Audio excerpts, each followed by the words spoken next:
بسم اللہ الرحمن الرحیم۔ تمام دیکھنے اور سننے والوں کو السلام علیکم۔ حضرت عمر بن خطاب رضی اللہ تعالی عنہ بیان کرتے ہیں کہ ایک دفعہ حضور نبی اکرم صلی اللہ علیہ وآلہ وسلم اپنے صحابہ کرام کی محفل میں تشریف فرما تھے کہ بنو سلیم کا ایک اعرابی آیا۔ اس نے ایک گوہ کا شکار کیا تھا اور اسے اپنی آستین میں چھپا کر اپنی قیام گاہ کی طرف لے جا رہا تھا۔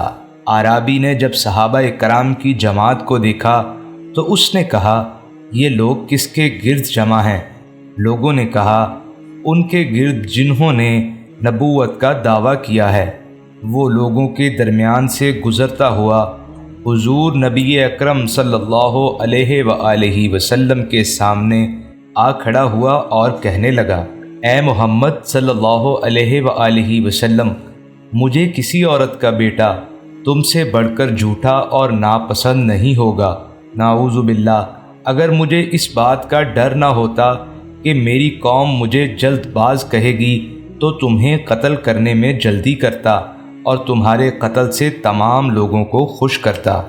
حضرت عمر فاروق رضی اللہ تعالی عنہ نے حضور صلی اللہ علیہ وآلہ وسلم سے عرض کیا، یا رسول اللہ صلی اللہ علیہ وآلہ وسلم، مجھے اجازت دیں کہ میں اس گستاخ کو قتل کر دوں۔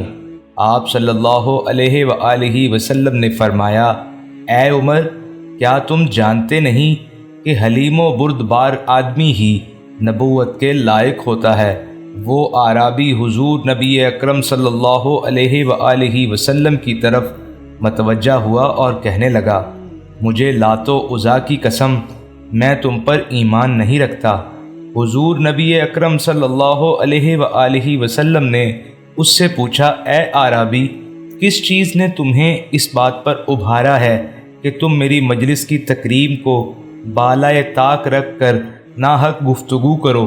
اس نے بے ادبی سے رسول اللہ صلی اللہ علیہ وآلہ وسلم سے کہا، کیا آپ بھی میرے ساتھ ایسے ہی گفتگو کریں گے؟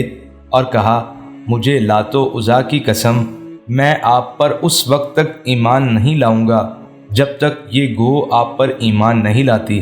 اس کے ساتھ ہی اس نے اپنی آستین سے گوہ نکال کر حضور نبی اکرم صلی اللہ علیہ وآلہ وسلم کے سامنے پھینک دی اور کہا، اگر یہ گوہ آپ پر ایمان لے آئے تو میں بھی ایمان لے آؤں گا۔ پس حضور نبی اکرم صلی اللہ علیہ وآلہ وسلم نے فرمایا، اے گوہ، کلام کر۔ پس گوہ نے ایسی واضح اور فصیح عربی میں کلام کیا کہ جسے تمام لوگوں نے سمجھا۔ اس گوہ نے عرض کیا، اے دو جہانوں کے رب کے رسول، میں آپ کی خدمت میں حاضر ہوں۔ حضور نبی اکرم صلی اللہ علیہ وآلہ وسلم نے اس سے پوچھا، تم کس کی عبادت کرتی ہو؟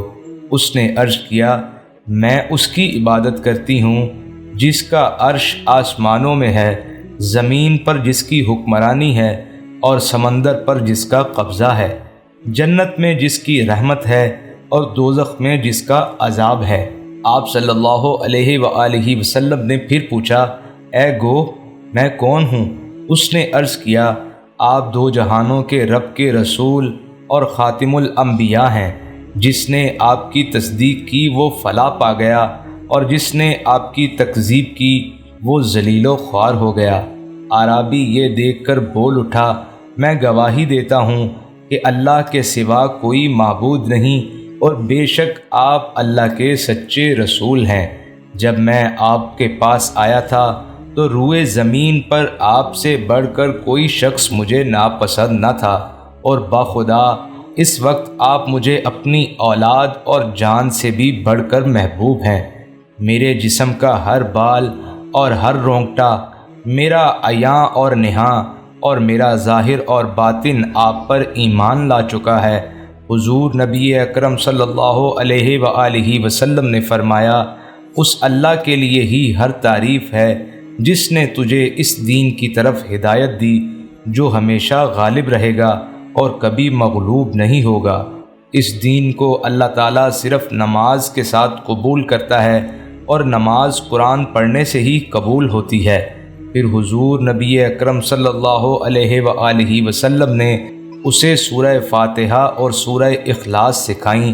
وہ عرض گزار ہوا، یا رسول اللہ صلی اللہ علیہ وآلہ وسلم، میں نے بسیط اور رجز عربی شاعری کے 16 اوزان میں سے 2 وزن میں اس سے حسین کلام کبھی نہیں سنا۔ حضور نبی اکرم صلی اللہ علیہ وآلہ وسلم نے اس سے فرمایا، یہ رب دو جہاں کا کلام ہے، شاعری نہیں ہے۔ جب تم نے سورہ اخلاص کو 1 مرتبہ پڑھ لیا تو گویا تم نے 1/3 قرآن پڑھنے کا ثواب پا لیا، اور اگر اسے 2 مرتبہ پڑھا تو سمجھو کہ تم نے 2/3 قرآن پڑھنے کا ثواب پا لیا، اور تم نے اسے 3 مرتبہ پڑھ لیا تو گویا تم نے پورے قرآن کا ثواب پا لیا۔ پھر اعرابی نے کہا، ہمارا معبود تمام معبودوں سے بہتر ہے، جو تھوڑے عمل کو قبول فرماتا ہے اور بے حد و حساب عطا فرماتا ہے۔ پھر حضور نبی اکرم صلی اللہ علیہ وآلہ وسلم نے صحابہ کرام سے فرمایا، اس اعرابی کی کچھ مدد کرو۔ صحابہ کرام نے اسے اتنا دیا کہ اسے کثرت مال کی وجہ سے بے نیاز کر دیا۔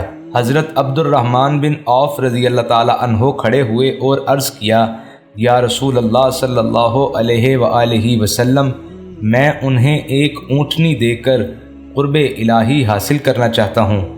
یہ فارسی النسل اونٹنی سے چھوٹی اور عربی النسل اونٹوں سے تھوڑی بڑی ہے، اور یہ 10 ماہ کی حاملہ ہے۔